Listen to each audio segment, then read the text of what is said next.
Hello friends मैं समलলৈ আপোনালোকক স্বাগতম জনাইছো। আজি মই আপোনালোকক এনেকুৱা এটা ভিডিও দেখুৱাবলৈ গৈ আছো। আজিৰ দিনটো হ'ব অসমৰ ইতিহাসৰ এটা দিন আৰু এই দিনটো 2024 চনৰ 24 মে এখন গ্ৰন্থ আজি উন্মোচন হ'ল। আমাৰ সকলোৱে মৰমৰ সকলোৱে পৰিচিত একেধাৰে কবি প্ৰবন্ধক আৰু উপন্যাসিক ধ্ৰুৱজ্যোতি দাস দাদাৰ বলিষ্ঠ সম্পাদনাত অসমৰ এজন জ্যোতিষ্ক ডক্টৰ হীৰেন গোহাঁই ছাৰৰ সন্দৰ্ভত আপোনালোকে চাই থাকক এই ভিডিওটো অকণো স্ক্ৰিপ্ট নকৰাকৈ আৰু লগতে আছে ছাৰৰ সৈতে অন্তৰংগ আলাপ।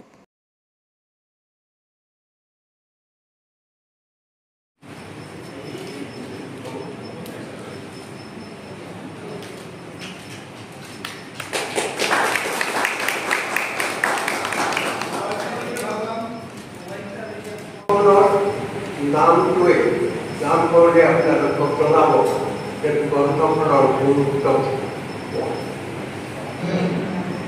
আজি এই মঞ্চতে মই ক'ব লাগিব গ্ৰন্থখনৰ সম্পাদনাৰ প্ৰাৰম্ভত বহুকেইজন লেখক সৈতে আমি যোগাযোগ কৰিছিলোঁ। বহুখিনি সমান্তৰালভাৱে সহযোগ কৰিছিল আৰু কিছুমানে মোক বেলেগ ধৰণে কিছুমান প্ৰশ্ন কৰিছিলে।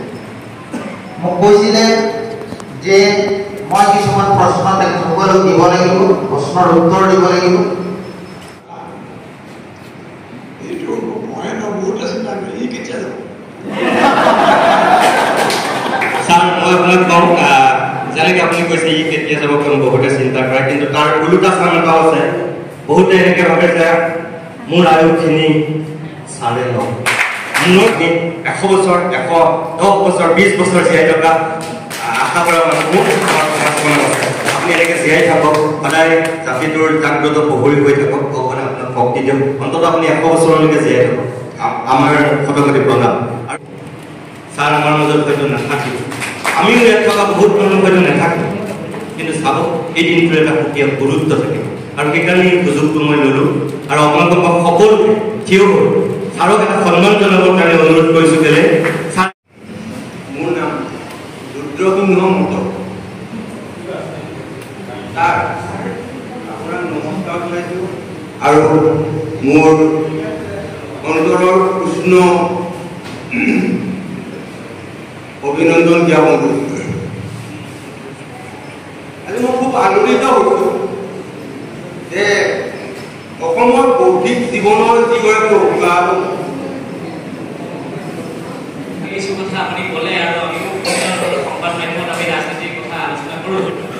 চমুকৈ সুধিছোঁ আপোনাৰ দৃষ্টিত বৰ্তমানৰ পৰিৱেশ দেখি ৰাজনীতি মানে কি, ৰাজনীতি কেনেকুৱা হোৱা উচিত? কাৰণ ৰাজনীতিখনে সমাজনীতি অৰ্থনীতি সকলো আজিৰ তাৰিখত জড়িত হৈ আছে। ৰাজনীতি মানে আপোনাৰ দৃষ্টিত কি হয়, ৰাজনীতি কেনেকুৱা হোৱা উচিত আৰু ৰাজনীতি কেনেধৰণে যোৱাটো আপুনি বিচাৰে? ৰাজনৈতিক দলবোৰ আছে তেওঁলোকে কৰিব, তাৰ ফলত ৰাজনৈতিক দলবিলাক লাহে লাহে ৰাইজৰ পৰা বিচ্ছিন্ন হৈ গৈ আছে।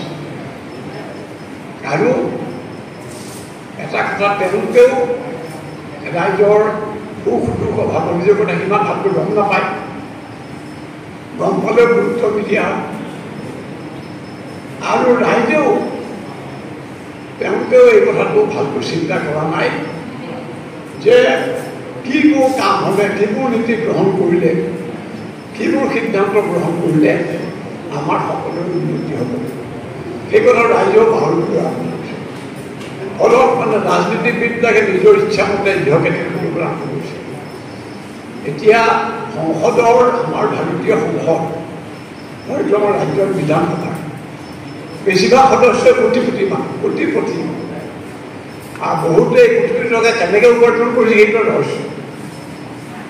গতিকে এই কোটিপতি মানুহে সৰ্বসাধাৰণ মানুহৰ কি প্ৰয়োজন কেনেকৈ উপলব্ধি কৰিব? এতিয়া আমাৰ চৰকাৰী স্কুলবোৰ বেয়া হৈ গৈছে, তেওঁৰ ল'ৰা ছোৱালী যায় মানে প্ৰাইভেট আৰু ইংলিছ মিডিয়াম স্কুলত, গতিকে তেওঁ খুব বেছি সেইবোৰ স্কুলৰ কথা জানে, সেইবোৰ কথাটো গম নাপায় কি হৈ আছে। তাৰ ছাত্ৰ ছাত্ৰীৰ কি অৱস্থা হৈছে, শিক্ষকৰ কি অৱস্থা হৈছে তেওঁ বুজিব নোৱাৰে বা বুজিলেও তাৰ গুৰুত্ব নিদিয়ে। গতিকে এইটো তাৰমানে ৰাজনীতিবিদসকলৰ এটা একোটা ক্লাব হৈছে, বিভিন্ন ক্লাব হৈছে, আৰু এই ক্লাববিলাকে ৰাইজৰ স্বাৰ্থতকৈ নিজৰ স্বাৰ্থত বেছি চোৱা হৈছে। গতিকে এই ধৰণৰ ৰাজনীতি একেবাৰে মানে অহিতকাৰী, অমংগলকাৰী, ক্ষতিকৰ, বিপদজনক। আৰু ইয়াৰ ফলতে এসময়ত এনেকুৱা অৱস্থা যে ৰাইজৰ ভাল বেয়া ইচ্ছা অনিচ্ছা সুখ দুখ একেবাৰে অগ্ৰাহ্য কৰি কিছুমান নীতি লোৱা। আমাৰ ৰাজ্যখনত হৈছে কি যেন 6 লেন 4 লেন ৰাস্তা বনোৱাই মানে উন্নতিৰ বিকাশৰ একমাত্ৰ উপায়। বনাই আছে, ফ্লাইঅভাৰ বনাইছে, কিবা বনাইছে, তাৰ পৰা আমাৰ সাধাৰণ ৰাইজৰ কি উপকাৰ হৈছে কোনোবা বাৰু কেতিয়াবা পৰীক্ষা কৰি চাইছেনে, অনুসন্ধান কৰি চাইছেনে, চোৱা নাই। গতিকে মই ভাবোঁ যে সেইটো বৰ বাঞ্ছনীয় ৰাজনীতি একেবাৰে নহয়। তাৰ পৰা মুকলি ৰাইজক কোনে কৰিব, ৰাইজে নিজেই কৰিব লাগিব, নিজে ৰাজনৈতিকভাৱে সচেতন হয়। তেওঁলোকে যদি ৰাজনীতিৰ ওপৰত প্ৰভাৱ পেলাব পাৰে তেতিয়াহ'লে এতিয়া ধৰক এতিয়া এজন কোটিপতি মানুহ, ব্যৱসায়ী মানুহ, দুৰ্নীতিগ্ৰস্ত মানুহ, ৰাইজক ঠগি পেলাই তথা কৰিছে, সেই বন্ধুক প্ৰাৰ্থী কৰাই। এতিয়া যিবোৰ দলে তেনেকুৱা মানুহক প্ৰাৰ্থিত্ব দিয়ে আৰু সেইবোৰ দলৰ ৰাজনীতিটো বৰ গ্ৰহণযোগ্য কেতিয়াও হ'ব নোৱাৰে। এইবোৰ মানে আমাৰ মানুহে ভাবিব লাগে, নাভাবে নহয়। আমি ভাবাবলৈ চেষ্টা কৰি আছোঁ আৰু বুজি পাৰোঁ।